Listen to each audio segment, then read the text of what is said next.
Mga kapatid, kamusta po kayo? Magandang araw po sa inyo lahat at patuloy tayong mag-aral ng salita ng Diyos. Ay naanyahan ko po kayo na makinig dito sa ating channel, Read Scriptures.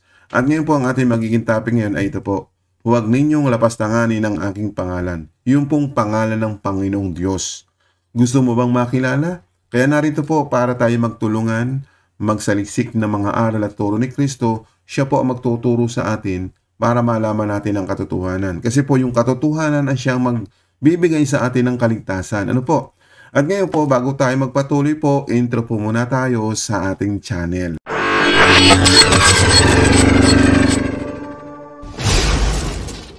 Okay, so ngayon, magpatuloy po rin po tayo sa ating pong ginagawang segment na kung saan ay sumagot sa bawat itinatanong ninyo. Kaya dito rin po tayo kumuha ng magiging topic natin na huwag ninyong lapastanganin ang aking pangalan. Sapagkat ito ay isang tanong ng ating mga kapatid sa pananampalataya mula po kay Glenda Cato. Basahin natin. Good evening po, Brother Owen. Itanong ko lang po, kung dapat po bang tawagin sa pangalan niya ang Diyos Ama ng Amang Jehovah o Yahweh? Salamat po. Sana po mapansin mo ang aking katanungan. So dito po yung kanyang itinatanong, dapat daw tawagin ba sa pangalan niya yung Diyos Ama sa pangalang Jehovah o Yahweh? Ano? Medyo, bakit marami bang pangalan ng Diyos? So para hindi ho tayo malito, magtatanong po tayo doon sa kanyang anak, which is sa ating Panginoong Kristo. Siya po yung magpapaunawa sa atin. Sapagkat si Kristo po, wala namang nakakakilala sa kanya kundi ang Ama. At walang nakakakilala sa Ama kundi yung kanyang anak. Basahin muna natin ang talatang ito para maintindihan natin. Ano po? Sabi din po dito sa Lucas 10:22, ang lahat ng mga bagay ay ibinigay sa akin ng aking Ama, at walang nakakilala kung sino ang anak, kundi ang Ama, at kung sino ang Ama, kundi ang anak, at iyong ibig pagpahayagan ng anak. So dito, maintindihan natin, wala daw nakakilala sa anak kundi yung kanyang Ama. At walang nakakakilala sa Ama kundi yung kanyang anak. At doon sa mga taong pagpapahayagan. Kaya kung gusto mong malaman at maipahayag sa atin ng anak, at gusto mong malaman ang ganitong mga komento, hindi lang po si Glenda ang nagtatanong, marami sigurong ganitong kaisipan na kung saan ay tama bang itawag sa Diyos Ama ang pangalang Jehovah? Ikaw ba isa rin sa ganitong katanungan na yung bang itatawag mo na Jehovah doon sa pangalan po ng Ama? Di ba? Kaya nga dapat natin malaman kay Hesus Kristo. Ang sinasabi po dito, papahayagan lang ng anak doon sa mga taong gustong malaman ang katotohanan. Kaya si Kristo po yung katotohanan natin na siya magpapahayag nito. Ngayon, para maintindihan po ang mga bagay na yan, meron po tayong babasahin ganito. Gusto ko munang i-intro ito sa sulat ni Mateo 6:9. Magsidalangin nga kayo ng ganito, Ama naming nasa langit ka, sambahin nawa ang pangalan mo. Ngayon, kung itinuturo ni Kristo kapag tayo mananalangin, dumudulog, sumasamba, sabi dito, Ama naming nasa langit ka. Ibig sabihin, Ama naming nasa langit ka, wala namang sinabi diyan na Jehovah, Yahweh, kundi specific na tumutukoy doon sa kanyang Ama, sa Diyos Ama, na kung saan, pag ikaw ay sasamba, mananalangin, ay yan ang itatawag mo, Ama. Kasi ang kanyang pagtawag ng ating Panginoong Kristo doon sa Diyos ay Diyos Ama. Kaya Ama din po ang kanyang binabanggit sa ganitong mga paraan para makakilala tayo doon sa kanyang Ama. Malinaw po ba? Ngayon, dito po sa mga komento po ninyo, para maging malinaw, saan ba nanggaling ang salitang Jehovah o salitang Yahweh? At bago yan, alam natin, makikita natin ito sa kasulatan para doon natin ibase na may lumutang na Jehovah, may lumutang na Yahweh doon sa mga kasulatan. Kaya babasa tayo, para wala tayong sisihan. Kundi unawain natin, saan ba nanggaling yung salitang Jehovah? Yung ba ang dapat ilakip sa pangalan ng Ama? Yung salitang Yahweh, yung ba ang ilapat natin sa pangalan ng Ama? Meron bang itinuturo si Kristo sa ganyang bagay? Kaya halika, patuloy tayo magsaliksik sa mga kasulatan. Ito po ang una niyong unawain. Kapag ang Israelita po ay binigyan ng ganitong pangungusap, siyempre ganun din po tayo, magkakaroon din ng ganung pangunawa sa kinikilala nilang Diyos. So basahin muna natin itong Leviticus 19:12. Yan. Sabi po dito, at huwag kayong susumpa ng di totoo sa aking pangalan, na ano pat lapastanganin niyo ang aking pangalan na ang inyong Diyos, ako ang Panginoon. So dito, meron pong bagay na, ano po ang tawag? Warning ba yan? Ang tawag diyan? O paalaala? O binibigyan po tayo ng pangunawa doon sa salitang pangalan. Ano po? Na sinasabi po dito, at huwag kayong susumpa. Ano ba yung salitang huwag kayong susumpa? Ang nasa isip natin, huwag tayong mangangako. Ano? Huwag tayong magbibigay ng ano ba yung susumpa. Kasi maraming salitang huwag kayong susumpa. Huwag kayong mangangako. So basahin nga natin sa ibang salin, magkaroon lang tayo ng kaalaman. Huwag kayong manunumpa ng kasinungalingan sa aking pangalan. Dahil kapag iyon ay ginawa ninyo, iyon, nilalapastangan ninyo ang aking pangalan, ako ang Panginoon. So dito, napakadelikado ng paggamit ng pangalan ng ating Panginoong Diyos. Bakit po? Diyan po mayroong word na capital letters, lahat na salitang Panginoon. Sinasabi dito, ako ang Panginoon. Pag sinasabi po dito na huwag kayong manunumpa ng kasinungalingan at gagamitin ninyo ang pangalan ng Panginoon. Ano po ang magiging consequence o parusa? Kaya sinasabi po dito, kapag iyon ay ginawa ninyo, nilalapastangan ninyo ang aking pangalan. Ano ba yung nilalapastangan? Niwawala ng kabuluhan. Kaya mga kapatid, dito sa mga komento ninyo, naglilinaw tayo para magkaroon tayo ng unawa at diwa sa ating kinikilalang Diyos. Di ba't yung kinikilala ng mga Israel na Diyos na humango sa kanila doon sa pagkaalipin sa Ehipto, nagpakilala ang Diyos sa kanila. So yung kinikilala nilang Diyos ay may ganitong mga pangungusap, ay di dapat ganun din po tayo kasi doon din tayo kikilala, hindi man tayo magkakaroon ng ibang Diyos. Tayong mga hindi Hudyo, ng ibang mga Israelita na hindi tumutupad, hindi sumusunod, hindi kinikilala ang Diyos, kaya sila napapahamak. Tandaan po ninyo. Kaya din po tayo mapapahamak kung hindi rin tayo kikilala doon sa Diyos na nagpakilala sa kanila. Ngayon, balik po tayo dito. Na dapat bang itawag na Jehovah o Yahweh doon sa Diyos Ama? Pero tayo ay nag-iingat sa ganitong pangungusap na huwag nating basta gagamitin ang pangalan sa kasinungalingan, malapastangan ang pangalan ng Panginoon. So malinaw po ba? Ngayon, mga kapatid, para mas malinaw pa, magbasa pa tayo sa mga kasulatan at ito pa ang ating mababasa sa kasulatan. Sabi po dito, Leviticus 21:6, italaga ninyo ang inyong sarili para sa akin na inyong Diyos at huwag ninyong lapastanganin ang aking pangalan. Ito'y dapat ninyong gawin dahil kayo ang nag-alay ng mga handog sa magitan ng apoy para sa akin na siyang pagkain ko. Basahin nga natin sa unang version.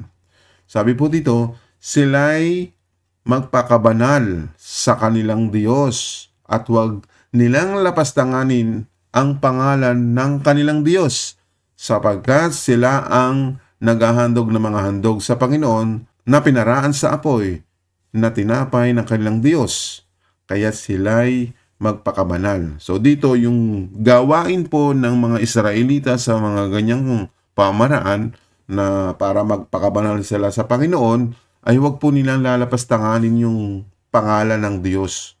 Kaya tayo po, yung kinikilala nilang Diyos, ay dapat ganoon din po tayo sa pagkakilala na huwag natin lalapastanganin. Huwag po tayong magsisinungalin. Ano po? O ito pa, basahin din natin ito. Kasi para makilala natin yung Diyos na nila, Ano ho, yung Diyos nila, yun din po yung ating kikilalaning Diyos. Kaya diyan, makikita natin, mayroon bang sinabi na Jehovah o Yahweh? Kaya napakahalaga po ng pangalan ng Diyos. Basahin para natin dito sa Bilang 6:27. Gayon nila ilalagay ang aking pangalan sa mga anak ni Israel at aking pagpapalain sila. So dito po, no, para maintindihan natin, ang sabi po dito sa kasulatan, gayon nila ilalagay ang aking pangalan. So mayroon silang kinikilalang pangalan sa mga anak ni Israel. Sino ba yung anak ni Israel? Ito po yung 12 lipi. Di ba? Na kung saan ay makita natin, yung 12 lipi, mayroon silang kinikilalang pangalan ng Diyos sa Israel. Ano ho? Nang sa ganun sila ay pagpalain. Ngayon, para maintindihan po natin ang inyong mga katanungang ito, no ho? At magpapatuloy po tayo sa pagkakilala. Kasi nga po, yan ay binabaybay lang natin. So, tapusin po ninyo. Kasi po, kung i-direct to the point natin agad ang sagot, hindi natin maidi-discuss paano ba nila tinawag ang Diyos na mayroong bang pangalan siya. Kaya ho tayo, para hindi tayo magkamali, kung talagang tama yung paniniwala nila na Jehovah o Yahweh, sa itatawag nila sa Diyos. So ngayon, magbabasa pa tayo ng mga kasulatan. Sa aklat naman po ng Gawa. Sabi po dito, Gawa 15:17, upang hanapin ng nalabi sa mga tao ang Panginoon at lahat ng mga hintil na tinawag sa aking pangalan. So dito, no, pupunta na tayo sa atin namang kalalagayan. So hindi tayo lahing Hudyo. Dito pinapakita po upang hanapin daw na lalabi o basahin nga natin sa ibang salin para hindi tayo mabulolo, no? Kasi medyo mahirap talagang unawain kapag may mga salin na malalalim. So lipat po tayo ng ibang salin. So dito pa rin po sa Gawa 15:17 ESND. Para hanapin ako ng ibang tao ang lahat ng hindi Hudyo na aking tinawag na maging akin. Ako ang Panginoon ang nagsasabi nito. So, ibig sabihin, doon sa mga hindi Hudyo o mga hintil na tinawag po sila ng Panginoon para maging Kanya. O tayo, halimbawa tayo, hindi pa tayo sakop ng mamamayan ng Diyos. Kasi po, ang Diyos po may sariling mamamayan na tinawag. Yun nga po yung bayang Israel. So, tayo namang hindi bayan, kung tayo po'y tatawagin, kailangan kumilala din po tayo doon sa kinikilala ng mga Hudyo, ng mga Israelita. Ano ho? Kayo ba naghahanap? Ako naghahanap. Gusto ko rin makilala yung kinikilala nilang Panginoon na yung kanilang sinasamba, pinaglilingkuran. Ano po?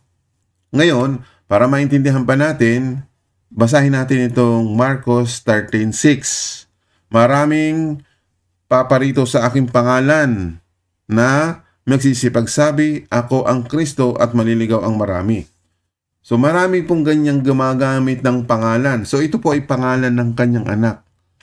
Ngayon, ang ating hinahanap, yung bang pangalan ng Ama ay Jehovah?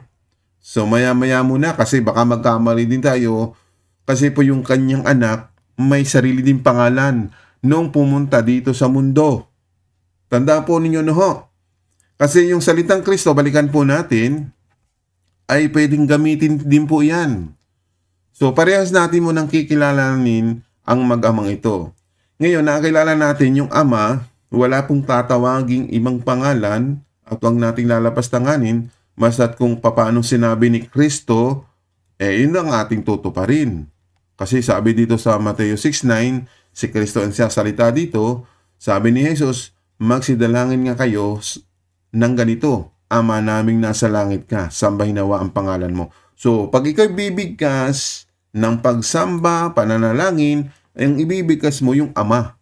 Iyan ang sasambahin mo. So, wala tayong nabanggit ng anumang pangalan. No, balik po tayo sa pangalan naman ng anak. Sabi po dito naman, maraming paparito sa aking pangalan. So, tumutukoy naman ito sa pangalan ng kanyang anak. Ano ho? Na magsisipagsabi, ako ang Kristo. Marami bang ganon? Sa panahon natin ngayon, marami tayong nakikita na sila nagsasabing Kristo. Pero marami ang maililigaw. Kasi maraming susunod sa mga ganong nagsasabi na sila'y Kristo. Bakit po? Yung mga aral ni Kristo, inilalakit sa kanila, pero binabaluktot naman. Kaya naililigaw sila. Ano ho? Para maintindihan natin, ito po ang ibinigay ng Diyos Ama sa kanyang anak. Bakit po? Sabi dito sa Gawa 4:12, at sa kanino mang iba ay walang kaligtasan. Kahit po sila magpatawag na Jesus o Kristo, maging, di ba, may nagdideklara na sila daw ang the Son of God, the appointed, the Son of God. Yun ang kanilang dinideklara sa kanilang sarili. Pero wala sa kanilang kaligtasan. Kaya sinasabi po dito sa Gawa 4:12, kay Kristo Jesus tinutukoy ito. At sa kanino mang iba ay walang kaligtasan, sapagat walang ibang pangalan sa silong ng langit na ibinigay sa mga tao na sukat nating ikaligtas. Tama po yun. Kaya huwag kang magpapatawag ng Jesus, o ikaw ay anak ng Diyos, sapagkat walang kaligtasan sa kanila maliban kay Kristo. Basahin natin sa ibang salin. Ano naman sinasabi po dito? Walang sino man sa mundong ito ang makakapagligtas sa atin kundi si Jesus lang. Yung Jesus lang, dapat natin maintindihan ano ang pamaraan niya, ano ba ang itinuturo niya, ano ba yung mga aral na kanyang sinasabi na dapat nating sundin. So, ganun po mga kapatid. Lumitaw yung salitang Yahweh, mamaya nating i-discuss. Tuloy-tuloy lang po sa pag-aaral. Kasi po yan, sa pagdating po ng ating kalagatian na idinidiscuss ko po sa inyo para maintindihan po ninyo. Nais ko lang din basahin ang mga bagay na ito. Kasi kung wala tayong pagsasaliksik sa mga aral at salita ng Diyos, ay hindi tayo magkakaroon ng pangunawa sa mga salita ng Diyos. Dapat kinikilala natin mag-ama, hindi lang sa ama, kasi baka magkamali ng pagtawag sa ama, magkamali ng pagtawag sa pangalan ng anak, ganon din sa ama, di ba? Kaya po tayo, sinasaliksik natin ito ng kompleto. Hindi lang po sa ama, kasi parehas natin kikilalanin ng ama at anak. Kasi ang pananampalataya mo sa ama at sa anak. Ngayon, babasahin pa natin ang talatang ito. Ano po ang sabi pa dito? Sa 1:16-26, sa araw na iyo'y magsisihingi kayo sa aking pangalan at sa inyo'y hindi ko sinasabi na kayo'y idinadalangin ko sa Ama. So kaya nga dapat, kapag tayo po'y mananalangin, hihingi ng tulong, ay kailangan sa mag-ama po. Kaya yung pangalan, napakahalaga. Ay hindi ka basta hihingi ng pangalan na ginagamit ng mga tao, kundi kay Kristo lamang po. Isa pang salin o isa pang talata na ating babasahin. Juan 15:16. Ako'y hindi ninyo hinirang, ngunit kayo'y hinirang ko. At aking kayo'y inihalal upang kayo'y magsiyaon at magsipagbunga. At upang manatili ang inyong bunga, upang anumang inyong hingin sa Ama. So, hindi Yahweh, hindi Jehovah. Kapag po tayo hihingi, ayan, nasabi po dito, upang anumang inyong hingin sa Ama, sa aking pangalan. Ano po yung pangalan na ibinigay ng Ama dito sa silong ng langit? So, hindi po Jehovah, hindi po Yahweh, kundi Panginoong Hesukristo, Jesus Christ in English. Sabi dito, ay maibigay niya sa inyo. So, ibig sabihin, ang authority pa rin po sa Ama ang magkakaloob. Pero kailangan mo pa rin sumampalataya sa anak. So, yun po ang malinaw.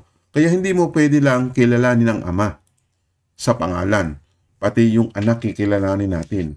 Kaya wala po tayong mababanggit na Jehovah o Yahweh doon sa mga talata na ating binabanggit o binabasa sa kasulatan.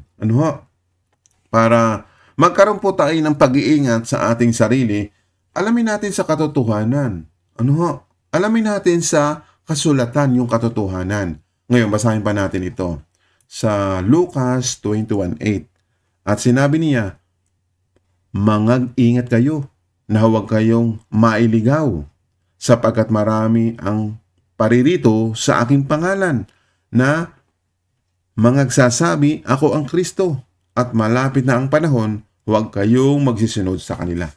Kaya po, ingat po tayo doon sa mga nagpapatawag na sila ang Kristo, sila ang anak ng Diyos, sila ang sinasabi na the Son of God. Naku po, mapapahamak po kayo. Pero kapag yung mga taong iyon ay nagpapatawag at sila mismo sa kanilang ginagawa ay sila ang napapahamak, doon sana ma-realize ninyo na mali ang kanilang turo, wala sa katotohanan, kundi kasinungalingan. Kundi ang sinasabi po dito sa mga komento ninyo, yan ang mga taong lumalapastangan ang pangalan ng Diyos. Ano?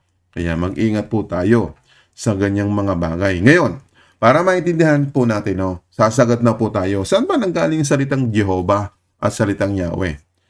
Ngayon, para maintindihan po natin, dahil ito yung magiging topic natin talaga na maintindihan ninyo, na para hindi natin malapastangan ang pangalan ng Panginoon, muli natin basahin itong Isaiah 42:8. Sabi po dito, ako ang Panginoon na siyang aking pangalan. So, unawain po natin. Ulitin ko po, ako ang Panginoon. Pag sinabing Panginoon, alam natin ito ay salitang paggalang, pagrespeto. Pag sinabing namamanginoon ka, ibig sabihin, sumusunod ka. Ano? Respeto sa Kanya. Kung ikaw ay mayroong respeto sa Kanya, ay dapat igalang mo ang Kanyang pangalan. Yun ang ibig sabihin diyan. Ako ang Panginoon na siyang aking pangalan at ang aking kalawalhatian ay hindi ko ibibigay sa iba at ang aking mangkapurihan sa mga larawang inanyuan. So dito mayroong bagay na pinapakita, Huwag natin daw ilalarawan maging sa inanyuan. Ibig sabihin, yung salitang Panginoon ay bibigyan mo ng isang, tawag doon, paglalarawan. Ay hindi dapat natin isagawa yon. Kasi ganito po yan. Palitan natin muna ng ibang salin. Ako ang Panginoon. So dito naman nagkaroon po ng all capital letters sa salitang Panginoon. Kanino ito tumutukoy? Sa Ama o sa Anak? Maaring sa Ama ito kasi yung big letters, all big letters, umuugnay ito sa pangalan ng Ama. Sabi po dito, iyan ang aking pangalan.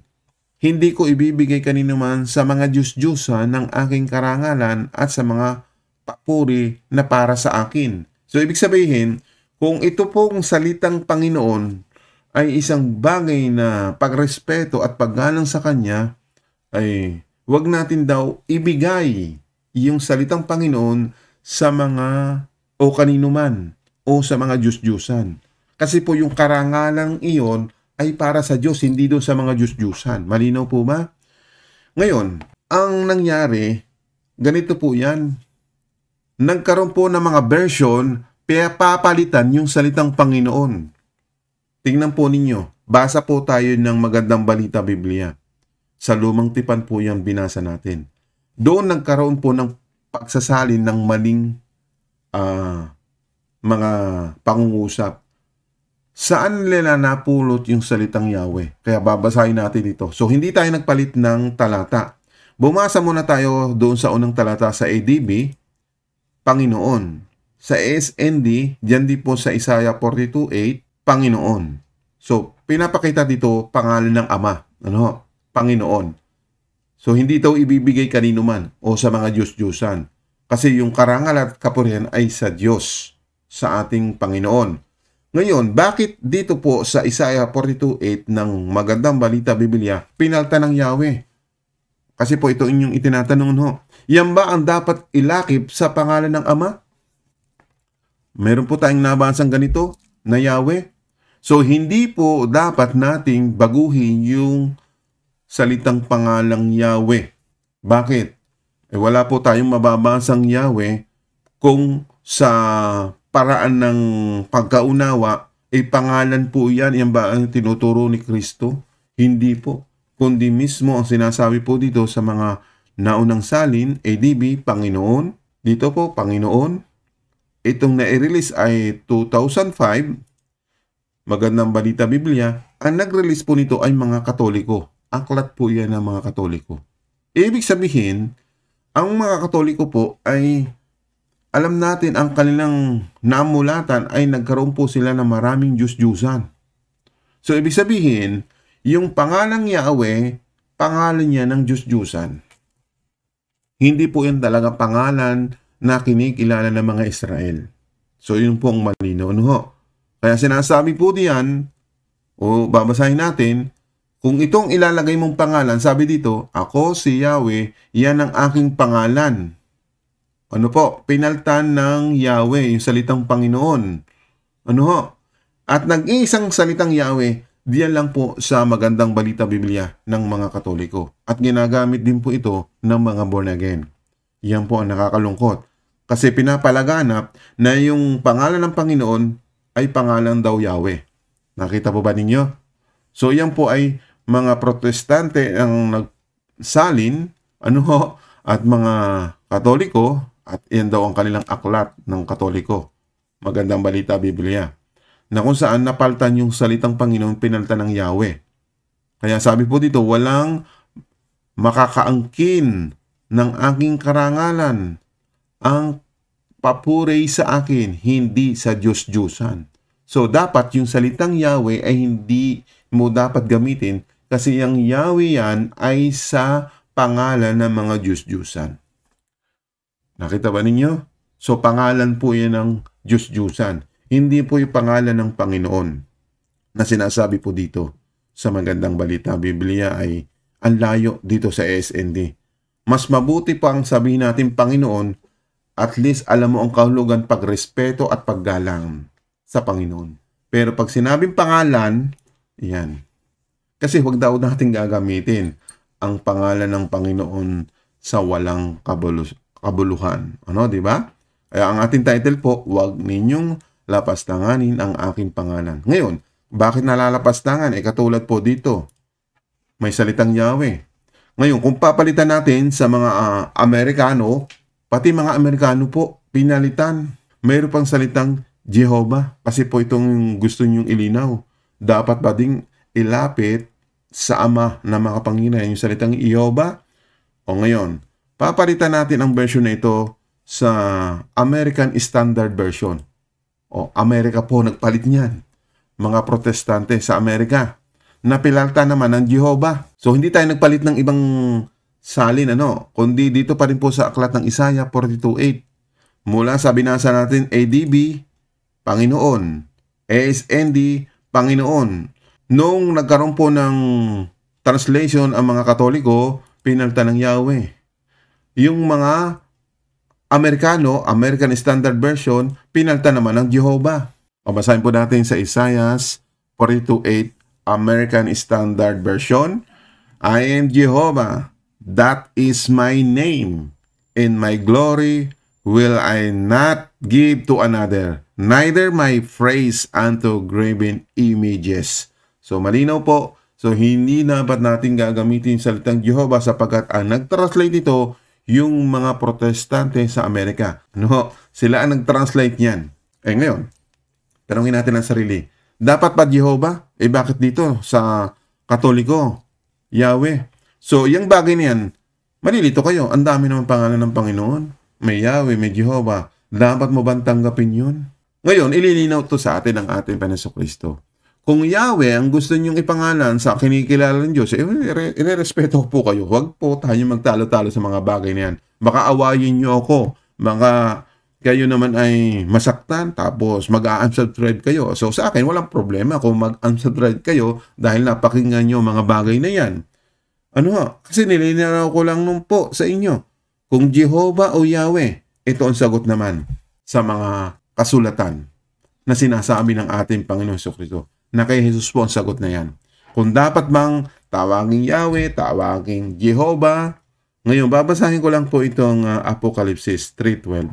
Sabi po dito, ang magtagumpay ay gagawin kong haligi sa templo ng aking Diyos. So, hindi po Jehovah, Hindi Yahweh. Kundi sabi dito, gagawin kong haligi sa templo ng aking Diyos at hindi siya lalabas pa doon. At isusulat ko sa kaniya ang pangalan ng aking Diyos. So, malalaman pala niya kung siya'y magtatagumpay. Doon malalaman yung pangalan ng Diyos. Ngayon, sino ba nag-imbento dito? Pero pagdating po sa American Standard Version, ginawang Jehovah. mas mabuti na pa yung salitang Lord o Panginoon, okay pa ho yun eh, kung tutuusin. Kaysa mag-imbento tayo ng ibang pangalan na Yahweh, para yan sa mga Diyos-Diyusan, yung pangalang yan. Kung napanood po ninyo yung diniscuss po ni Ed Lapis patungkol sa Yahweh, aking i-upload yon para mapakinggan po ninyo. So, meron akong ginawa diyang link dito sa description, ilalagay ko. Puntahan na po ninyo yon. Doon nyo panoorin para hindi na kayo mahirapan maghanap. Nakalagay po sa aking description para mapuntahan po ninyo yung i-discuss ni Ed Lapis patungkol po sa yung salitang Yahweh ay sa mga hindi tunay na Diyos. Para makita ninyo, puntahan nyo yung link na yon, i-click lang ninyo at pakinggan nyo at panoorin ninyo. Okay, tuloy po tayo sa ating pong pag-aaral. So, balik po tayo dito sa Apocalypse 3:12. Sabi po dito naman, ang magtagumpay, sino po yung magtagumpay? Yung pong mananampalataya ito ni Kristo. So, ibig sabihin ng tagumpay sa pandaraya ni Satanas yan. Sabi dito, gagawin kong haligi sa templo ng aking Diyos. Ibig sabihin, pag sinabing templo ng Diyos, yan ay sa kaharian ng Diyos. Pag ikay nakapasok doon, yan ay ligtas ka na. Sabi doon, hindi na siya lalabas doon. So, tuloy natin. Sabi dito, at isusulat ko sa kanya ang pangalan ng aking Diyos. So, pag sabing isusulat, ibibigay sa iyo yung pangalan ng Diyos. So, doon mo palang malalaman. Kaya huwag ho tayo magkaroon ng take advantage na yun ang pangalan ng Diyos Ama, yung salitang Yahweh, salitang Jehovah. So, huwag mong naisin yan ang pangalan. Sapagkat ibibigay yung pangalan base dito sa ating binasa. Ayan. Pag ikay naroon na sa kaharian ng langit. Ulitin ko po. Isusulat ko sa kanya ang pangalan ng aking Diyos, sabi ni Jesus, at ang pangalan ng bayan ng aking Diyos, ang bagong Jerusalem na nananaog buhat sa langit mula sa aking Diyos, na aking sariling bagong pangalan. Yan po. Pati yung pangalan ng ating Panginoong Kristo, ibibigay din po yung sariling bagong pangalan ng ating Panginoong Kristo. So, yan muna ang ating gagamitin Panginoong Kristo dito sa lupa. Pero pagdating po sa langit, may bagong pangalan din po ang Panginoong Hesus Kristo. So, malinaw po ba? Kaya kahit lait-laitin nyo yan, ay wala tayong magagawa. Pero yun po isang bagay na paggalang na ibinigay dito sa silong ng langit na sukat ikaligtas. Base doon sa Gawa 4:12. Ito pa. Para maging malinaw po sa lahat, babasahin ko pa rin ito sa inyo, at may pagtitiis ka at nagbata ka dahil sa aking pangalan at hindi ka napagod. So, kailangan dito meron tayong pagtitiis sa pangalan po ng Panginoon. Kaya kung ikay sumasampalataya sa Panginoon Kristo, at ikay nagbata, basahin nga natin sa ibang salin, tiniis ninyo ang mga kahirapan dahil sa pananampalataya ninyo sa akin at hindi kayo nanghina. So, kailangan talaga sa pananampalataya, huwag tayong manghina. Panghawakan natin yung Panginoon Kristo. Huwag natin gawing pangalan ng Yahweh, pangalan ng Jehovah, maging sa Ama. Kung ang sinasabi ni Kristo ay Ama ang tawag, hindi yun lang po ang ating itatawag sa Ama. Huwag nating ilalakip yung sinasabi po ninyo na yung pangalan ng Ama ay pwede nating itawag Jehovah. Ay huwag po, Kasi yung pala pangalan ng mga Diyos-Diyusan. Pati yung Yahweh, pangalan niya ng Diyos-Diyusan. Pero sa ating Panginoon Kristo, malinaw na kung ayun ang ikaliligtas natin, pangalang Jesus, ay sampalatayan na natin. At the same time, malalaman natin na pagdating doon sa kanyang kaharian, ibibigay talaga sa atin yung tunay na pangalan ng Diyos kung maliligtas ka. Ang tinutukoy po dito, ang makakaalam noon, yung maliligtas. Kaya kung gusto mong maligtas, magpatuloy tayo sa pag-aaral. Alamin pa natin dito sa mga kasulatan. Kasi wala na po tayong bagay na pag-uusapan sa mga bagay na. Kasi kung gusto niyo Jehovah, Jehovah kayo. Yun ang naituro sa inyo. Kasi ang aming inaalam po dito sa mga pag-aaral po ng kasulatan, kung ano sinasabi ni Kristo sa kanyang mga aral, yun po ang aming sinusunod.